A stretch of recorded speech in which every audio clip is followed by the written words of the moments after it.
হাতের ব্যথাটা হঠাৎ করে একটু বেড়েছিল। সেই জন্য ভাবলাম যে না, একটা দিন একটু হালকার ওপর রান্নাবান্না হোক।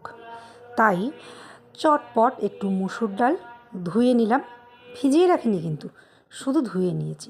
ধুয়ে জল ঝরিয়ে কুকারের মধ্যে দিয়ে দিলাম। একটু ধনেপাতা ছোটো করে হাতে করে কুচো করে দিয়ে দিলাম। ব্যাস, একদম সাধারণ রান্না করব আজকে ভেবেই নিয়েছি। দিয়ে দিচ্ছি টমেটোটাও একটু ছোটো ছোটো করে টুকরো করে দিলাম। হলুদ গুঁড়ো দিলাম আর পরিমাণ মতো জল, যতটা আমি পাতলা করতে চাইছি। ব্যাস, এটা দিয়ে কুকারে আমি একটা সিটি দিয়ে নিলাম। একটা সিটি দিয়ে গ্যাস অফ করে রেখে দিয়েছি। এবার মাছটা তৈরি করে নিই। মাছের দেখো আমি কাটস লাগিয়ে নিয়েছি, আর সেদিন অনেকগুলো মাছই ছিল। ভাবলাম শুধু ডাল আর মাছ ভাজা, ব্যাস, আর কিচ্ছু না। কারণ আর কিছু করার ইচ্ছে ছিল না, কারণ হাতটা ব্যথা করছে, পিঠটা ব্যথা করছে। তাই ভাবলাম যে না, একটা দিন একটু কম। তো মাছে কাট লাগিয়ে নিয়েছি। আমি দিয়ে দিচ্ছি পরিমাণ মতো নুন।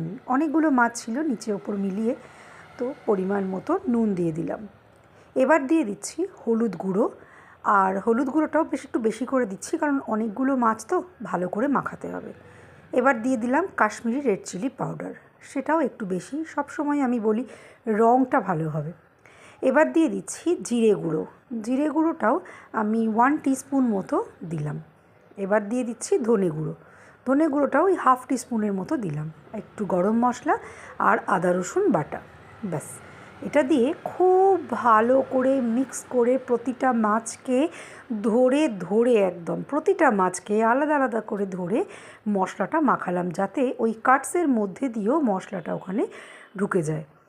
খুব ভালো করে ম্যারিনেট করে নিয়ে বেশিক্ষণ রেখে দেওয়ার দরকার নেই, কারণ কি খুব বেশি ম্যারিনেশনের প্রয়োজন পড়ে না মাছে। আমি মিনিট 10 রেখে দিয়েছিলাম।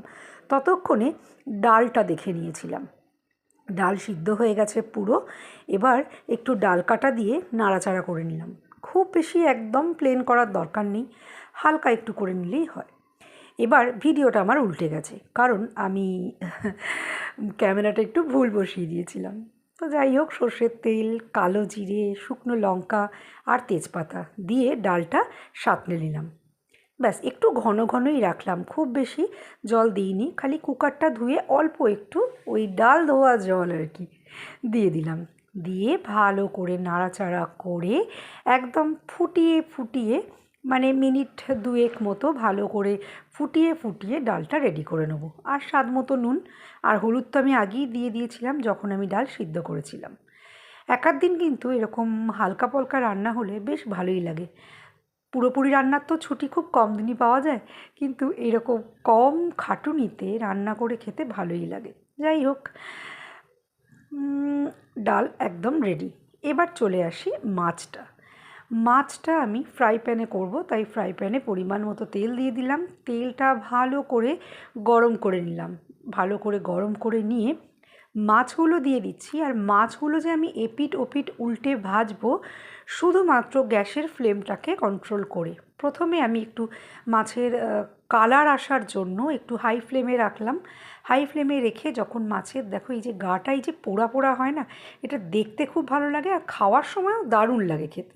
তো যাই হোক, এইভাবে উল্টে পাল্টে প্রথমে কালার নিয়ে আর তারপরে সফট হয়েছে কিনা আমি চেক করে নিয়েছিলাম। নিয়ে ব্যাস, এইভাবেই রেডি হয়ে গেল আজকের পমফ্রেট মাছ ফ্রাই। খুব সিম্পল একেবারে, কিন্তু ভীষণ টেস্টি হয়। যারা এইভাবে খাও তাদের কেমন লাগে জানিও। আর যারা এইভাবে করনি কখনো, একবার ছোট্ট করে ট্রাই করে নাও। খুব চটপট হয়ে যায় আর দারুণ টেস্টি হয়। আমি মাছগুলোকে একটু তেল ঝারিয়ে তুলে নিয়েছিলাম টিস্যু পেপারের মধ্যে। এক্সট্রা যে তেলটা টিস্যু পেপার টেনে নিয়েছিল, ব্যাস, একদম দারুণ টেস্টি একটা লাঞ্চ রেডি হয়ে গেছিলো। আমার তো বেশ ভালোই লাগে।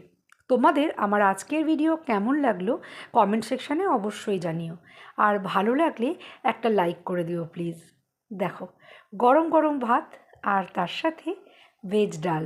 ভেজ ডাল ঠিক নয়, মানে ভেজই, কিন্তু টমেটো ডাল বলা যেতে পারে, টমেটো আর ধনেপাতা দিয়ে। আর মাছ, জমে গেল একদম সেদিনের দুপুরটা। আজকের মতো টাটা।